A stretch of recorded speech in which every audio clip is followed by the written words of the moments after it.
Maulaya salli wa sallim daiman abada ala habibika khairil khalqi kullihim. Bolehkah berwudu dalam keadaan telanjang? Afdal adab kepada Allah dan malaikat dengan menutup aurat. Pakailah handuk menutup aurat. Ada sebagian ustadz bilang baca Yasin waktu orang meninggal bid'ah. Ketika Nabi lewat di makam, dibelahnya pelepah korma, dicucukkannya ke makam itu. Untuk apa kau tusukkan ke makam ya Rasulullah? Karena pelepah korma ini bertasbih, tasbihnya sampai untuk orang mati. Kata Imam Nawawi, kalau tasbih pelepah korma sampai, apalagi bacaan Quran. Itu dalil pertama. Dalil kedua, kalau ada orang mati cepat-cepat kuburkan, kata Nabi. Setelah itu pada bagian kepalanya bacakan Al-Fatihah, pada bagian kakinya bacakan ujung Al-Baqarah 3 ayat. Lillahi ma fis samawati wa ma fil ardh, sampai habis. 3. Abdullah bin Umar bin Khattab, anak Umar bin Khattab berpesan, kalau aku mati nanti, bacakan pada bagian kepalaku pangkal Al-Baqarah 5 ayat, pada bagian kakiku ujung Al-Baqarah. Kata Imam Al-Baihaqi dalam kitab Sunan Al-Kubra, isnaduhu jayyid, sanadnya jayyid. Itu dalil baca Quran untuk orang mati. Ibnu Taimiyah dalam kitab Majmu' Fatawa mengatakan bacaan Quran untuk orang mati sampai. Mazhab Syafi'i, kata Imam Nawawi, wa in khatimul Qur'ana, kalau dikhatamkannya sekhatam Quran, fahuwa hasanun, baca Quran waktu orang mati tak salah, nunggu orang mati baru baca Quran masalah. Baca Yasin tak masalah, seumur hidup cuman baca Yasin masalah. Seabdul-abdulnya sekhatam Quran 30 juz. Kalau tak sanggup sekhatam 30 juz, bacalah hatinya Al-Quran, qalbul Quran Yasin. Yasin tak sanggup, Ummul Quran Al-Fatihah. Al-Fatihah pun tak sanggup, mati aja lah. Dah, dalilnya sudah saya sebutkan, pendapat mazhabnya sudah. Kalau ada orang mengatakan saya tetap tak percaya kalau bacaan Quran bisa sampai untuk orang mati, nama lengkap ente siapa? Untuk apa? Nanti kalau kau mati ku kirimkan. Kalau tak sampai cepat-cepat kasih kabar. Saya malas membaca Ustaz, pengen tapi banyak malas. Jadi bagaimana cara agar semangat membaca? Entah, saya pun tak tahu. Iya pun malas untuk hidup. Ustaz dulu membaca kenapa? Saya termasuk malas. Sekarang banyaklah WA masuk. Man, aku kawan kau sekolah dulu. Man, aku kawan kau SD dulu. Man, aku kawan. Terus salah satu kawan pesantren. Man, kita dulu satu pesantren. Kau kan tak sempat tamat kan karena lari kan? Saya tanya sama dia, apalah kesan ente waktu kita sepesantren dulu? Apa kata dia? Kau paling malas. Saya memang malas. Lalu kenapa Ustadz di Al-Azhar bisa cepat selesai? Kalau tidak lulus 3 mata kuliah, beasiswa putus 25%. Kalau tidak lulus 2 tahun, putus 50%. Kalau tidak lulus 3 tahun, EO tak dikasih tiket pulang, siap-siap merakit dari Sungai Nil ke Sungai Siak. Jadi saya dulu kuliah bawaannya takut aja. Takut tak lulus, takut tak naik, takut tak lulus, takut tak naik. Jadi gitu aja Pak Ustaz. Iya. Pemuda bagaimana yang baik dikatakan dalam hadis Nabi, syabun, anak muda, nasya'a fi ibadatillah, yang tumbuh karena ibadah kepada Allah. Orang tua beribadah biasa, orang tua baca Quran biasa, orang tua nyetor hafalan biasa, tapi ada anak muda yang jiwa bergelora, nafsu luar biasa, tapi baca Quran luar biasa. Ustaz, kami anak muda nih, nafsu libido seksual kami gimana nih caranya? Ente ikut main bola futsal. Main futsal mahal Pak Ustaz. Kalau gitu renang pun kolam renang mahal. Pergi ke Sungai Siak, terjun di dalam berenang. Apalagi kalau di tengah, bukan cuma nafsunya hilang, orang hilang sekalian. Bagaimana pandangan Ustadz tentang Ustadz yang terlalu ekstrim, mengatakan ini haram, itu haram, ini bid'ah, itu bid'ah? Ngaji jangan sama satu Ustadz aja.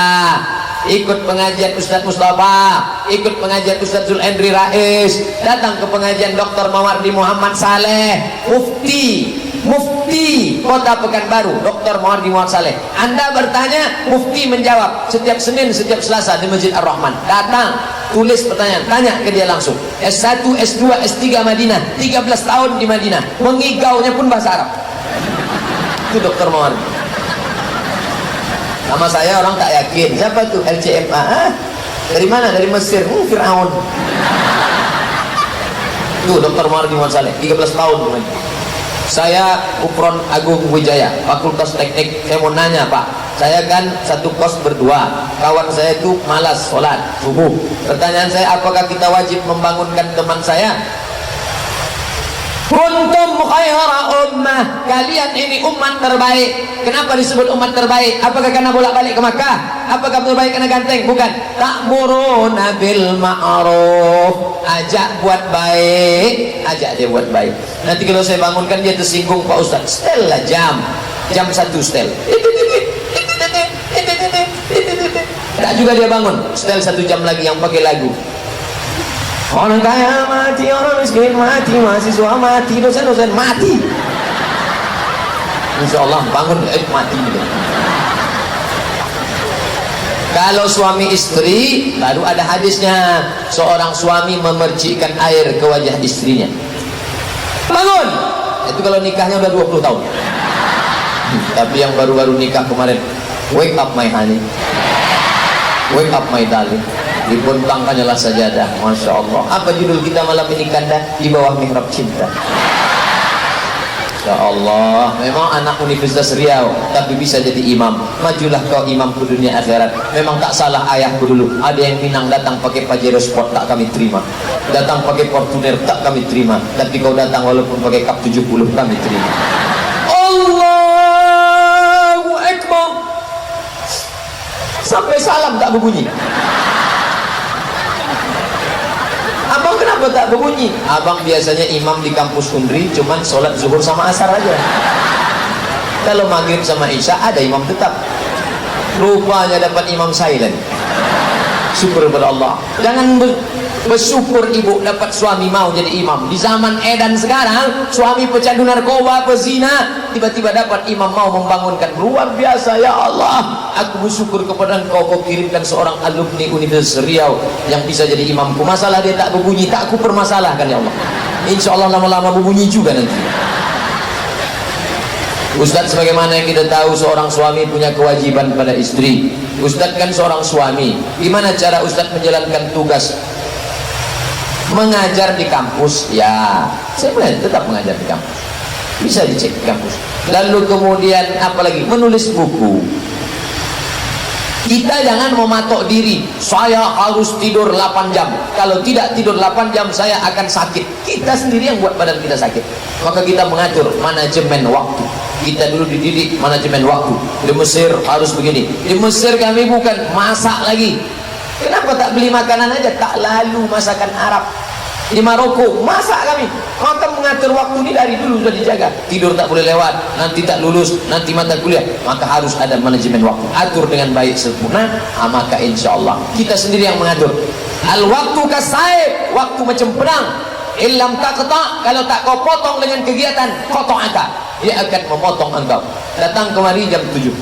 Saya kalau datang ke pengajian, saya tak langsung turun, saya intip dulu. Ada jamaahnya udah? Belum, saya duduk, saya buka laptop, saya nulis. Pertanyaan-pertanyaannya saya tulis, saya edit, tulis jadi buku. 33 tanya jawab seputar kurban, 30 tanya jawab seputar puasa, 30 pertanyaan tanya jawab seputar Ramadan, 37 tanya jawab seputar bid'ah, masalah-masalah populer, 99 tanya jawab sholat. Oh, ujung-ujungnya mau jual buku ya?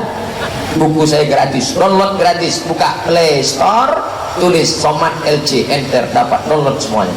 Share bagi ke kawan-kawan. Alhamdulillah Ustaz, buku-buku Ustaz sudah kami share. Kau sudah baca? Belum? Saya ingin dapat royalti pahala share aja.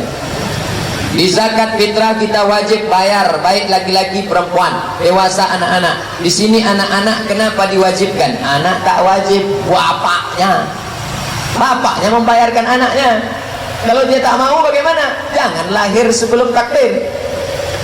Siapa yang lahir setelah masuk malam takbir baru kena wajib bayar zakat fitrah.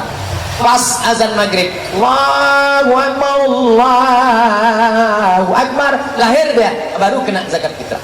Tapi kalau dia tak lahir sampai besok khotib naik mimbar, maka dia tak kena zakat fitrah. Begitu khotib naik ke atas mimbar, Allahu Akbar, terkejut ibu tu, lahir anaknya, maka tak wajib bayar zakat fitrah. Ibu-ibu yang sedang hamil, setting lah bagaimana caranya biar dia lahir setelah khotib naik mimbar. Bagaimana langkah menjalankan oh ini sudah habis bab 1. Nampaknya masuk ini skripsi, ini tesisnya. ربنا يا ربنا